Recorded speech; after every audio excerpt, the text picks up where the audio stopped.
was appropriate that we started our G20 presidency by convening the Voice of the Global South Summit. It was very clear to us that the Global South, in addition to bearing the consequences of structural inequities, was plagued by the impact of mercantilism and economic concentration. In collaboration with all our G20 members, that we were able to refocus the G20 on the urgent, the pressing needs of the Global South.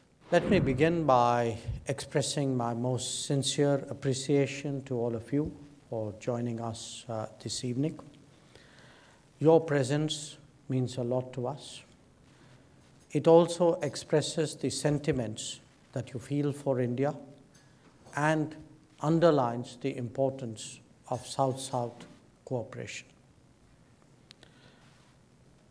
We meet just a few weeks after the New Delhi G20 summit, a summit which took place on the theme of One Earth, One Family, One Future. Now, it was a challenging summit. It was actually a challenging presidency.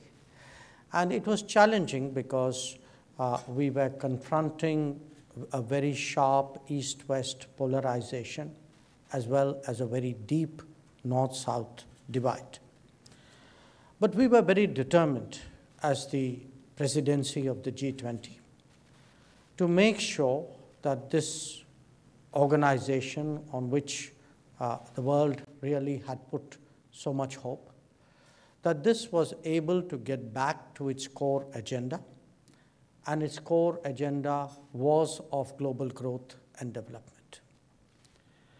So it was appropriate that we started our G20 presidency by convening the Voice of the Global South Summit, an exercise which involved 125 nations of the South, of which most of you in some capacity participated. Now, during the course of that exercise and the deliberations which took place through the various ministerial tracks and engagement groups, it was very clear to us that the Global South, in addition to bearing the consequences of structural inequities and historical burdens, was plagued by the impact of mercantilism and economic concentration, was suffering from the devastating consequences of the COVID, and was beset by conflict, tensions, and disputes which have stressed and distorted the international economy. With each passing day, in fact, it has become clearer to us that today geopolitical calculations and geopolitical contests are impacting very basic requirements of many countries, including their affordable access to food, to fertilizers, and to energy. It was therefore for us a particularly onerous responsibility to make sure that in collaboration with all our G20 members, that we were able to refocus the G20 on the urgent, the pressing needs of the Global South. And this was reflected, to my mind, in 8 key outcomes of the New Delhi G20 summit.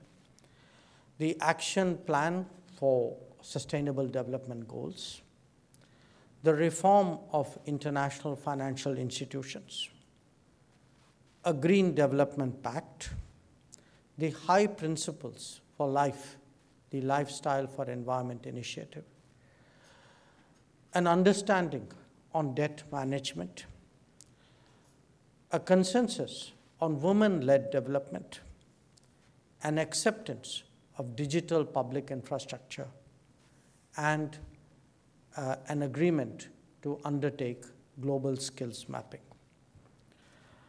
We do believe that the New Delhi summit of the G20 has in many ways laid the foundation for the international community really to look at its development prospects, hopefully with greater optimism, certainly in our expectation with more resources, and that the decade ahead would allow us really to overcome the challenges that we have all experienced over the last few years.